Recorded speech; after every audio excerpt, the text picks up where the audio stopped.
पिछले वीडियो में हमने अतिथि की परिभाषा के स्पष्टीकरण को देखा।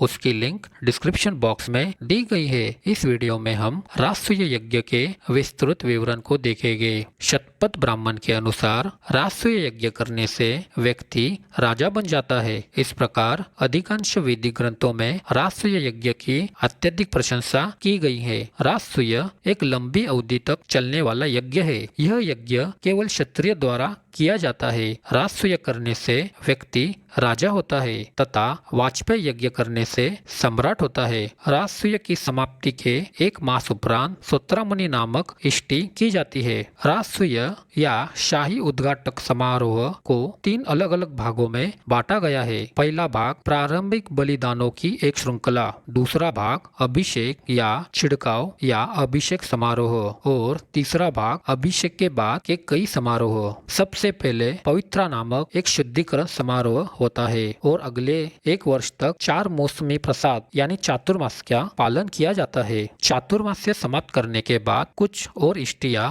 और होम किए जाते हैं जिनमें 11 आहुतियां होती है, जिन्हें रत्निना हवीसी के नाम से जाना जाता है। राजा निर्माताओं को रत्निंस यानी गहनों के रक्षक के रूप में जाना जाता है। राजा को रत्न माना जाता है और राजा के मंत्रियों या सलाहकारों को रत्निन कहा जाता है। एक राजा सिंहासन पर बैठ सकता है या राजा बन सकता है यदि उसके रत्न उसे अनुमति दे, लेकिन यदि वे उसकी स्वीकृति स्वीकार नहीं करते या उसे अस्वीकार करते हैं तो राजा को राजा घोषित नहीं किया जा सकता। इस समारोह में राजा प्रत्येक रत्निन या राजा निर्माताओं के घर जाता है और एक विशेष देवता के सम्मान में उनके घरों में एक आहुति देता है। अलग अलग ब्राह्मण ग्रंथों के अनुसार राजा निर्माताओं की सूची थोड़ी भिन्न है। शतपथ ब्राह्मण के अनुसार 11 रत्निन या राजा निर्माता होते हैं। रत्नों की सूची उनके सामाजिक स्तर के अनुसार नीचे प्रस्तुत की गई है। सेनानी या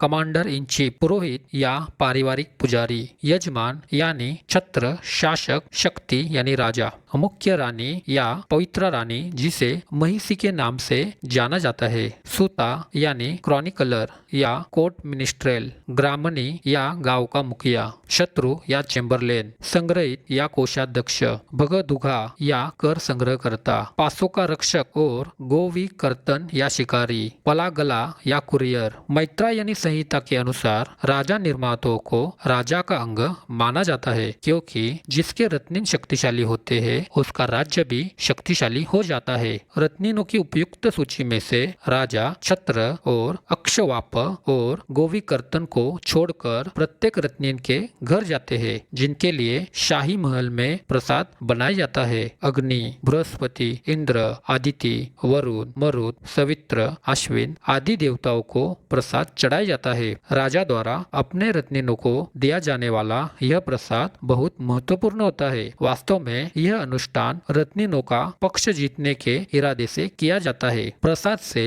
रत्निन के मन में नए राजा के प्रति लगाव और वफादारी की भावना पैदा होती है और वे यानी रत्निन उसके यानी राजा के वफादार अनुयायी बन जाते हैं। अभिषेक समारोह। राजसूय यज्ञ के दूसरे भाग को अभिषेक या महाअभिषेक के नाम से जाना जाता है। इसे राजसूय यज्ञ का मुख्य भाग माना जाता है क्योंकि इसमें मुख्य रूप से विभिन्न स्रोतों से एकत्र किए गए पवित्र जल को राजा के ऊपर छिड़कना शामिल होता है। इस अभिषेक समारोह में 5 दिन शामिल होते हैं। एक दीक्षा समारोह, 3 उपशद और एक सुत्य या सोम दिन। शतपथ ब्राह्मण में हमें इस समारोह से जुड़े अनुष्ठानों और रीति रिवाजों का विस्तार से वर्णन मिलता है। पहले दिन 8 देवताओं को प्रसाद चढ़ाया जाता है। यह देवता इस प्रकार है: सविता, अग्नि, सोम, बृहस्पति, इंद्र, रुद्र, मित्र और वरुण। देवताओं को दिए जाने वाले इन प्रसादों को देवांशु प्रसाद या दिव्य त्वरितीकरण के नाम से जाना जाता है। प्रसाद से पहले इनमें से प्रत्येक देवताओं को एक विशेषण से संबोधित किया जाता है। इन विशेषणों की सूची नीचे प्रस्तुत की जा रही है। राजा की सच्ची प्रेरणा और धार्मिक शक्ति के लिए सत्य प्रसव के रूप में सविता की प्रार्थना की जाती है। घरेलू गतिविधियों में महारत हासिल करने के लिए अग्नि को गृहपति के रूप में नियुक्त किया जाता है। जंगलों और कृषि की सुरक्षा के लिए सोम को वनस्पति कहा जाता है। बोलने की शक्ति के लिए बृहस्पति को वाक कहा जाता है। प्रशासन के मामले में सर्वोच्चता या प्रधानता के लिए ज्येष्ठ के रूप में इंद्र को नियुक्त किया जाता है। मवेशियों की रक्षा के लिए पशुपति के रूप में रुद्र को नियुक्त किया जाता है। सत्य के लिए सत्य के रूप में मित्र को नियुक्त किया जाता है और अंत में धर्म या कानून को बनाए रखने के लिए धर्मपति के रूप में नैतिक राज्यपाल वरुण को अर्पित करना होता है। इन विशेषणों का महत्व यह है कि राजा के रूप में नामित राजा से इन सभी शाही कर्तव्यों और कार्यों का पालन करने की अपेक्षा की जाती है। ये विशेषण राजा के विभिन्न चरित्र और गुणों के भी प्रतीक है। इसके बाद छिड़कने की रस्म निभाई जाती है। राजा को पुजारियों द्वारा विभिन्न स्रोतों से एकत्र किए गए विभिन्न जल से छिड़का जाता है। शतपथ ब्राह्मण में 17 प्रकार के जल की सूची का उल्लेख इस प्रकार है। सरस्वती नदी का जल उस लहर का पानी जो उसके पुजारी के पीछे उठता है। बहता पानी वह जल जो धारा के विपरीत बहता हो। वह जल जो मुख्य धारा का बहता हो। नदी के स्वामी का जल अर्थात समुद्र का जल। भंवर का पानी धूप वाले क्षेत्र में खड़े पुल के नीचे बहता पानी। बारिश का पानी जबकि सूरज चमकता है। एक तालाब का पानी, एक कुएं का पानी, बूंदों से गिर गया हुआ पानी, शहद, ब्याने वाली गाय का भ्रूण जल, दूध, स्पष्ट मक्खन। उमड़वारा बर्तन की लकड़ी से बने बर्तन में प्रत्येक प्रकार का पानी एक साथ मिलाया जाता है। छिड़काव 3 उच्च वर्ग द्वारा किया जाता है अर्थात एक ब्राह्मण, एक क्षत्रिय और एक वैश्य द्वारा। उमड़वारा बर्तन से मिश्रित पानी फिर से क्रमश पलास, उमड़वारा, न्यग्रोध और अश्वत्थ पेड़ों की लकड़ी से बने 4 छोटे बर्तनों में वितरित किया जाता है। ब्राह्मण पलास के कटोरे से राजा पर छिड़कता है। राजा का कोई रिश्तेदार उमड़वारा पात्र से छिड़कता है। राजा का कोई मित्र न्याग्ध्राद पात्र से छिड़कता है और वैश्य अश्वत्थ पात्र से छिड़कता है। प्रत्येक प्रकार का पानी वास्तव में राजा की कुछ शक्ति और गुणवत्ता का प्रतिनिधित्व करता है। यह अपेक्षा की जाती है कि राजा में ऐसे गुण होने चाहिए जैसे बहती नदी राजा की शक्ति को दर्शाती है, बाढ़ प्रचुरता को दर्शाती है, समुद्र प्रभुत्व और वर्चस्व को दर्शाता है, तालाब या टैंक का पानी वफादारी को दर्शाता है या राजा के प्रति प्रजा का लगाव जो रुके हुए तालाब के पानी आदि के समान हानिकारक है। यह अभिषेक या प्रतिष्ठा समारोह बहुत महत्वपूर्ण है क्योंकि अभिषेक से पहले बलिदान देने वाले को वह कहा जाता है, लेकिन छिड़काव या अभिषेक समारोह समाप्त होने के तुरंत बाद उन्हें राजा यानी राजन कहा जाता है अर्थात प्रतिष्ठा समारोह के पूरा होने के बाद यज्ञकर्ता को राजपद का अधिकार दिया जाता है। इससे पहले उससे एक सामान्य नागरिक ही माना जाता है। इस अभिषेक समारोह को राजा का नया जन्म माना जाता है। जैसे कि अभिषेक के बाद राजा को कुछ नए वस्त्र पहनने पड़ते हैं जैसे तारप्य यानी एक नीचे का परिधान, पांडवा बिना रंगे ऊन से बना एक परिधान, एक लबादा यानी अधिवासा और एक सिर का बंधन यानी उष्णिसा। दरअसल ये परिधान भ्रूण के अलग अलग हिस्से का प्रतिनिधित्व करते हैं। इन परिधानों का उद्देश्य भ्रूण के विभिन्न खंडों और जन्म के चरणों को प्रतीकात्मक रूप से दर्शाना है। इसलिए अर्धयु ने यह सोचकर राजा को वस्त्र पहना है कि जब वह पैदा होता है तो वह राजा पर छिड़कता है। इसलिए अभिषेक समारोह को राजा का नया जन्म माना जाता है। उसके बाद अर्धयु राजा को पूर्व, दक्षिण, पश्चिम, उत्तर और ऊपरी क्षेत्रों पर आरोहण करता है। शतपथ ब्राह्मण यह कारण बताता है कि अर्धयु राजा को चतुर्थांश पर क्यों चढ़ाता है। वह यह है कि सभी चतुर्थांश एक ऋतु के रूप में है। यह ऋतु है वह वर्ष है जिसके द्वारा वह उसे ऊपर चढ़ाता है और ऋतुओं वर्ष पर चढ़ने के बाद वह राजा ऊंचा है, यहाँ की हर चीज से ऊपर है और यहाँ की हर चीज उसके नीचे है। तब अर्धयु राजा को 3 बाणों वाला धनुष्य प्रदान करता है। धनुष्य शक्ति का प्रतीक है, जैसा कि शतपथ ब्राह्मण कहता है। धनुष्य राजा की ताकत या सैन्य शक्ति का प्रतीक है और उसके शक्ति प्राप्त करने के बाद मैं उसे पवित्र कर दूंगा। इसके बाद शपथ ग्रहण समारोह होता है। राजा पर पवित्र जल छिड़कने वाले अर्धयु पुजारियों ने उन्हें इस प्रकार संबोधित करते हैं, यदि आप मुझे नुकसान पहुंचाते हैं तो उस स्थिति में मैं आपके जन्म की रात से लेकर आपकी मृत्यु की रात तक आपके द्वारा अर्जित सभी पुण्य, आपके पवित्र कर्म, दीर्घायु और प्रचार कार्य मेरे द्वारा चुराया जाएगा। इसी प्रकार राजा भी शपथ लेता है, यदि मैं तुम्हें धोखा दूंगा या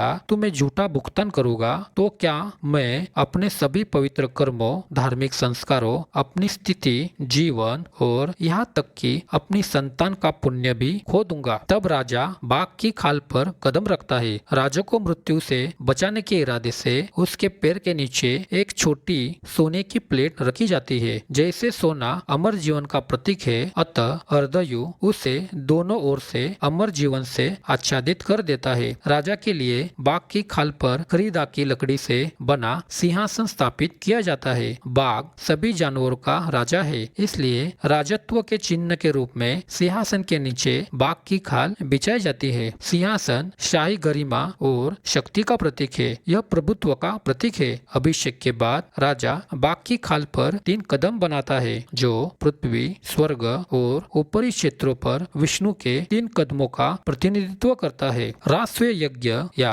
शाही राज्य अभिषेक के साथ कुछ लोकप्रिय संस्कार जुड़े हुए हैं, जैसे गाय की नकल करना, पासे का खेल और अन्य, जिन्हें संक्षिप्त में नीचे प्रस्तुत किया गया है। गाय का छापा। आहवानिया के उत्तर में बलिदान करता यानी राजा अपने रिश्तेदारों की 100 या 100 से अधिक गायों को रखता है। मवेशी सम्मान की वस्तु है, जैसे जब वरुण को पवित्र किया गया तो उनकी ऊर्जा, उनकी शक्ति उनमें से चली गई और वरुण ने इसे एक मवेशी में पाया। चूंकि वरुण ने इसे एक मवेशी में पाया था, इसलिए मवेशियों को सम्मान की वस्तु माना जाता है। राजसूय यज्ञ को वरुण का अभिषेक माना जाता है, इसलिए यह भी आदर की वस्तु है। गौ छाप में राजा 4 घोड़ों वाले रथ पर चढ़ता है और गाड़ी को अपने रिश्तेदारों की 100 गायों के बीच ले जाता है और अपने धनुष की नोक से एक गाय को छूता है। यह राजा को मवेशियों के अधिकार की प्राप्ति का संकेत देता है। शतपथ ब्राह्मण इस बात का कारण बताता है कि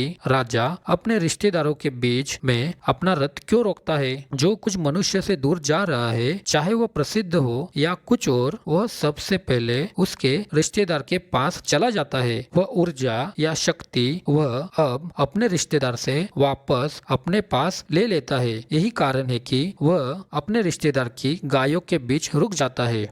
पासे का खेल। पासे का खेल राष्ट्रीय समारोह का एक अनिवार्य हिस्सा है, जिसमें खेल 5 पासों के साथ खेला जाता है। 4 पासों को कृत और 5वें को काली के नाम से जाना जाता है। यदि फेंके जाने पर सभी पासे समान रूप से गिरते हैं, यानी बिंदीदार पक्ष ऊपर या नीचे की ओर होते हैं, तो फेंकने वाला जीत जाता है। यह निर्वाचित राजा की सभी जातियां और सभी क्षेत्रों पर विजय का प्रतीक है। राजा को लाठियों से मारना। पुजारी एक छड़ी उठाते हैं और चुपचाप उस छड़ी से राजा की पीठ पर वार करते हैं। शतपथ ब्राह्मण कहता है कि लाठियों से प्रहार करने पर वे उसे न्यायिक दंड के ध्रुव से परे ले जाते हैं, इसलिए राजा को न्यायिक दंड की पहुंच से या उससे परे छूट है। लेकिन इसमें कोई गलत बयान नहीं दे सकता कि राजा कोई गलत काम कर सकता है या कोई गलत निर्णय ले सकता है, क्योंकि वह सजा से ऊपर है। वैदिक युग में राजा का कर्तव्य प्रजा की रक्षा करना